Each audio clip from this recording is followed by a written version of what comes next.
Hi there! Welcome to my tutorial on sewing with conductive thread for your electronic wearable projects. I will first demonstrate some hand sewing techniques. Then I will attempt to machine sew with the stainless steel thread in the bobbin and see how that goes. Okay, so we've got 3-ply medium thread, which is good for hand sewing. In the projects that I've done, I double it so that I get 6-ply, so that I don't have to go back and forth to get a good connection, a good data line. Okay. So these hold bobbins are actually pretty good for holding this in to restraining it, because this stuff does not want to stay wound up. Okay, so let's get about 12-inch piece.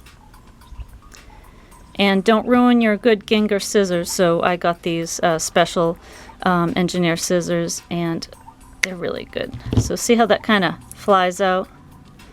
So let's see if I can roll that back and then just lock it in.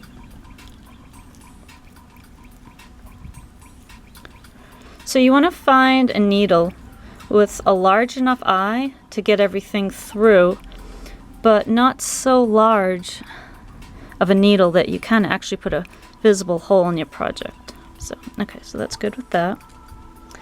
I have some NeoPixels here, so I'll use one, because that's pretty much what this stuff is all about, not just sewing. Whoops, put that there. And let's see. You can use a bobbin if you want, but I sew a lot, so I usually find it kind of gets in the way. Okay, so these are 20 sharps. It is size 7, so they're pretty good. The eye is, yeah, I mean, we'll see if it works. So I'll put these here. So this is all frayed. I don't know if you can see that. It's pretty frayed. It's going to be hard to get through the needle.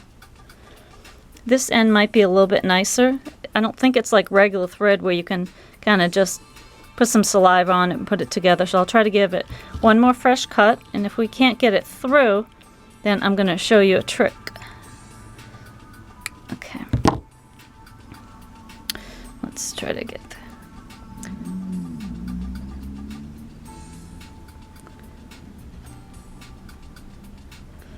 Okay, so I ended up forcing it through, so all of the plies went through, and so normally if I am sewing, obviously I'm going to have a much longer piece here, and I'll show you how to thread this. But I do want to show you that trick. If you have a hard time getting it through, so one thing that you can do if you don't have a needle thread puller tool is you can just use some thread to help you pull it through.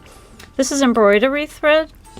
It's pretty strong and it's a bit finer than regular thread, because I want to minimize putting too much through that needle eye. So put those together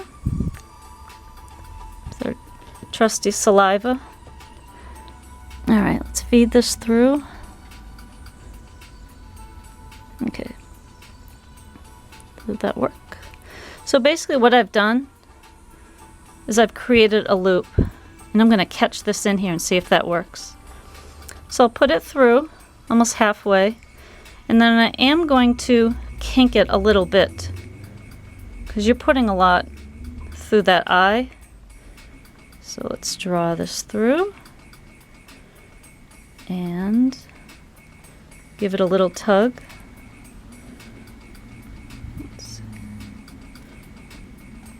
Okay, so it works. So you can kind of drop this green thread here, and then just pull one end through and make sure the other one stays. Okay, so let's see, we'll just do a knot here. Find the edges, kind of combine them here. Oops.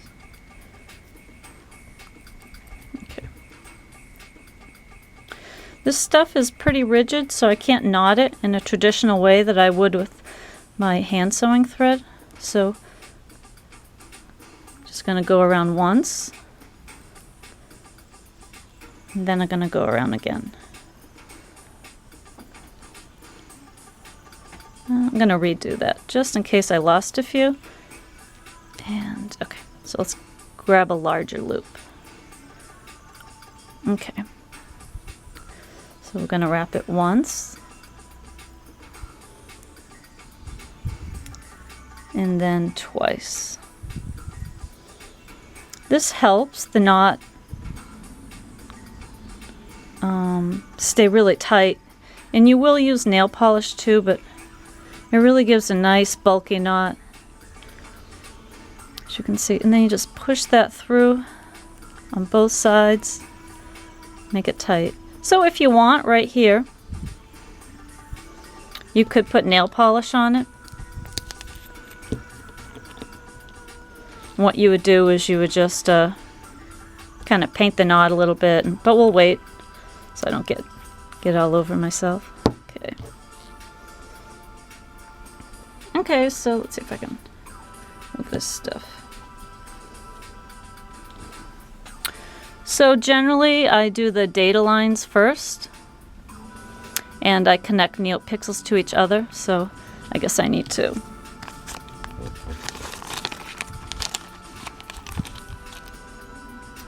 Okay.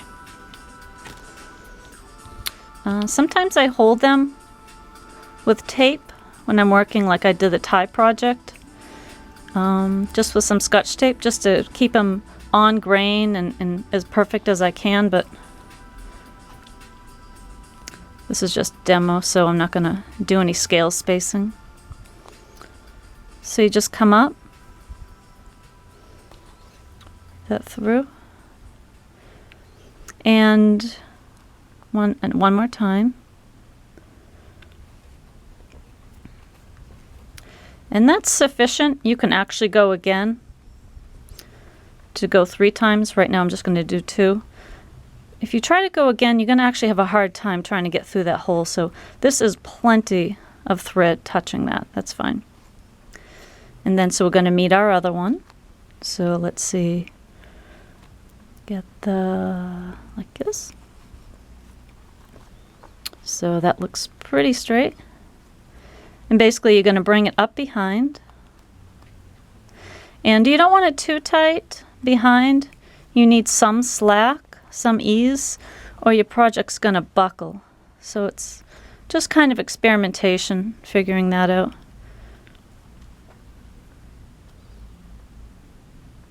So you bring that through. Because this thread, so to speak, is pretty thick, it's actually nice. It doesn't knot like a really fine, tangly thread would. Okay, so that's 2 rounds, and that's plenty. So then we will knot it. So one way to do it, especially in a situation like this, is just to make it easy on yourself. Bring that, let's see if you can see that, right under one of those loops. And maybe one more time. Now this in itself will not hold. It will work itself out. But I'm going to leave those. It's a little tight. Probably want a little bit more slack. That's okay. And this is when you paint it. And then you let it dry. Maybe 30 or 60 seconds. Clear nail polish dries pretty quickly. If you're just using crappy wire cutters, do what you want. But if you have pretty nice scissors, you kind of don't want a bunch of gross nail polish accumulating on the blade. And that's what might happen.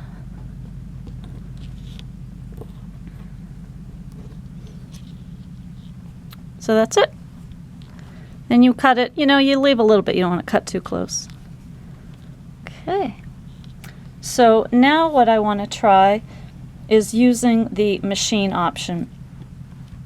Now, Becky Stern from Adafruit Industries suggests that you probably want to use a industrial machine. So I have one, and I thought about this, and I thought, well, the bobbins that they Okay, so this is continued.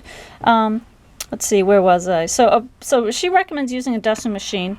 The bobbins that I have for my husking, my Viking Husqvarna, I'm pretty sure it's a different size. So let's go check that out and see what we need to do.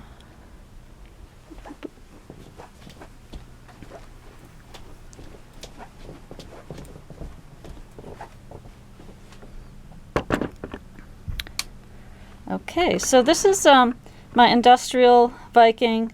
It's the Mega Quilter, and it does one thing pretty much, and it's a straight stitch machine, but it does it really well.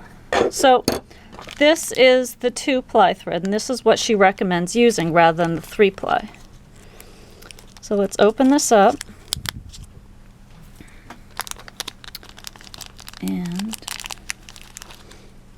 okay. So it's kind of bound in here. You want to pull the correct tail, and whoops, that seems to be it. And I think this one's bound up. Yeah. So we're going to cut the tail off and try to work this through.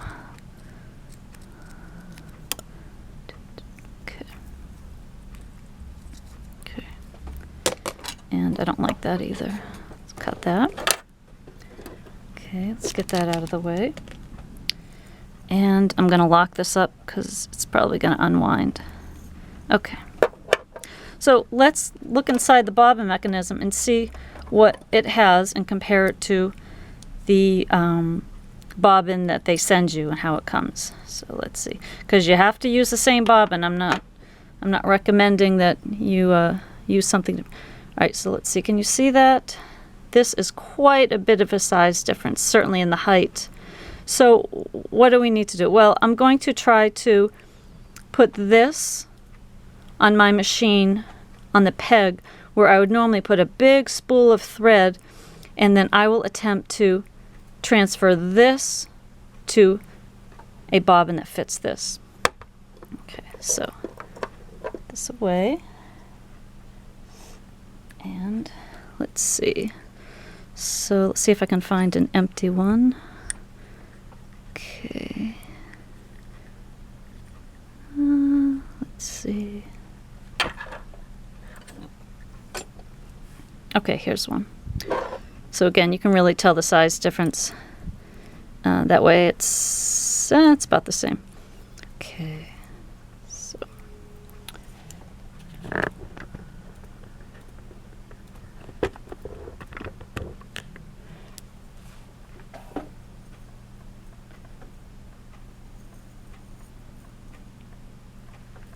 So I'm going to thread this without tangling it,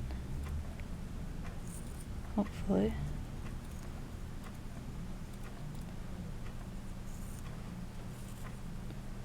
Okay,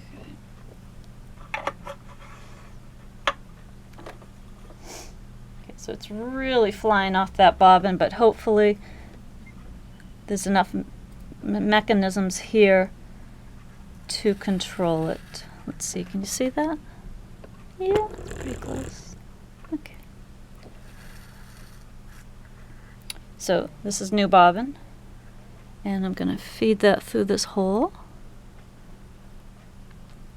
Oops. Oh, the spit thing does work a little bit. Okay.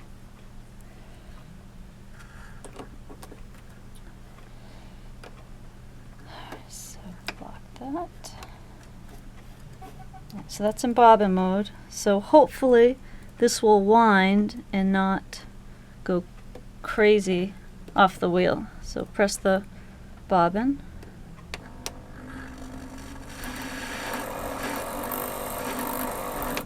Okay, that didn't sound very good, so I'm gonna cut that. It's already started.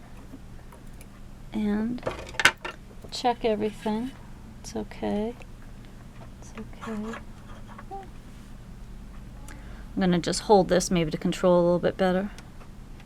Press it again.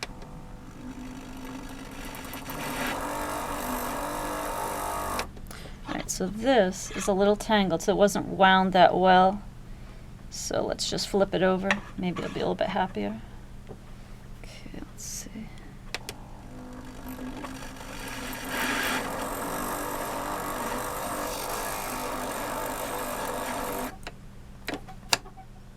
Let's try the speed change. I don't think it matters.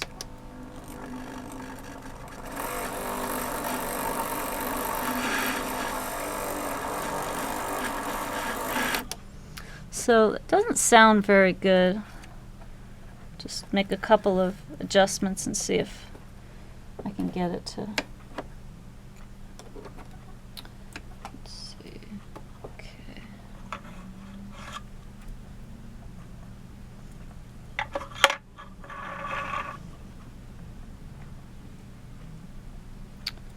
All right, let's try this one more time.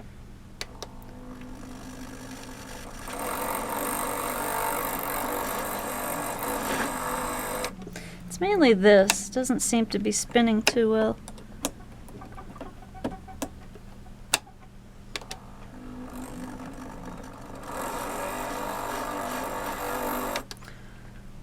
Could probably release this pressure a little bit. It's pretty tight. So let's just loosen that a bit. It's not used to such a thick thread. Or it is, but maybe not this kind. Alright, let's try that.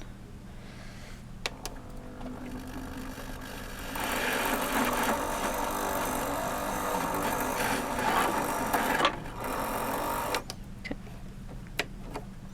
So it's not a full bobbin, but there's actually a lot in there just for what we're going to test. So I'll cut that. And let's see. Put this right in. Let's see that. There we go. Right in the slot. Okay. That's good. I'm going to remove this.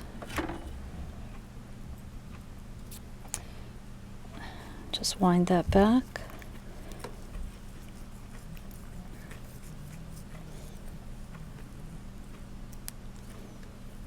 And just lock that in.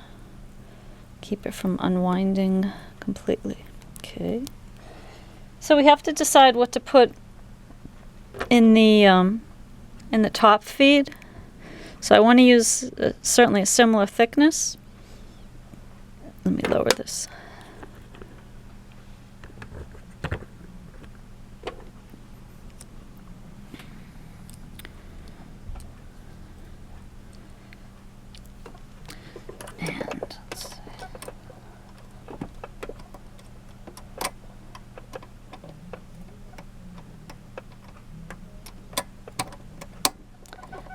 In. So I'm going to use this stuff. It is just a nice thicker upholstery leather thread. Well, thread for leather. It just seems to have a similar weight and sheen and slip.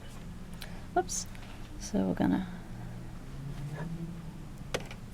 I'm not going to adjust the camera to show it feeding through. It's just pretty quick.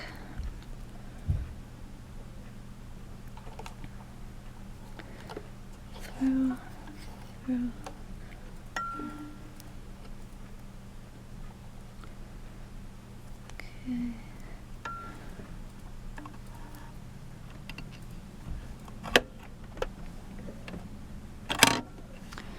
All right, and then we make sure that's in.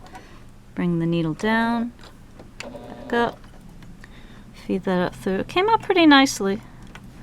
So let's see.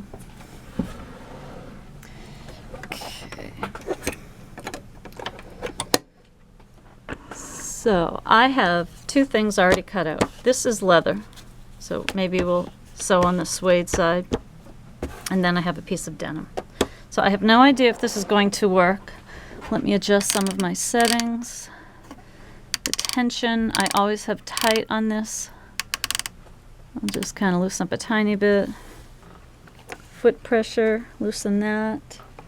And the stitch length, I'm going to lengthen to 4.5.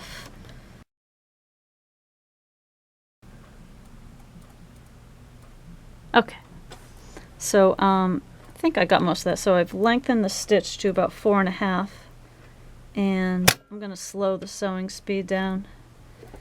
And let's see if this works.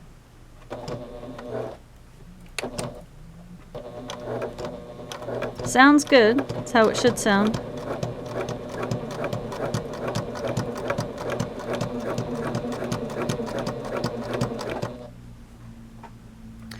So I have an automatic thread cutter on this machine, but if I am sewing and I need to connect it to a floor or a gemma, I may want a tail. So I'm actually just gonna release and pull so I can have a nice tail. So that's pretty good. Pretty even. It sounded good when it went through. Okay, so let's try it with the denim. Should be still no problem.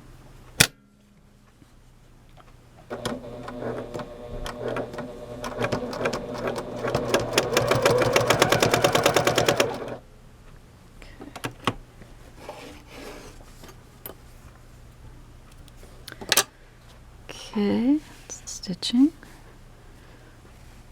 So I think I would want to tighten the pressure because I can almost see that top thread coming through. Doesn't really matter that much. We're not using it for garment construction. Just a quick way to make long lines of conductive thread. So I wouldn't even recommend putting it on the top, even though I feel like this machine could handle it, rather than doing that, than going through the whole bobbin switching process. To be honest, I actually did try the bobbin before and it worked brilliantly. So I think this particular bobbin that I pulled out of the bag just wasn't wound nicely, because I have this one here that I wound just so I wouldn't look like a complete goofball making this video, and it worked perfectly. No weird noises, no bad tension, and so it does work sometimes. So, you know, it could kind of depend on your on what you're sewing for the clothing. If you want silver on the back or the front, like I said, it definitely sews nicely with the bobbin, and you could probably try it with the top. But I wanted to make the video to show that if you have an industrial machine, I'd be very surprised if it takes the same bobbins as the way that it comes from Adafruit.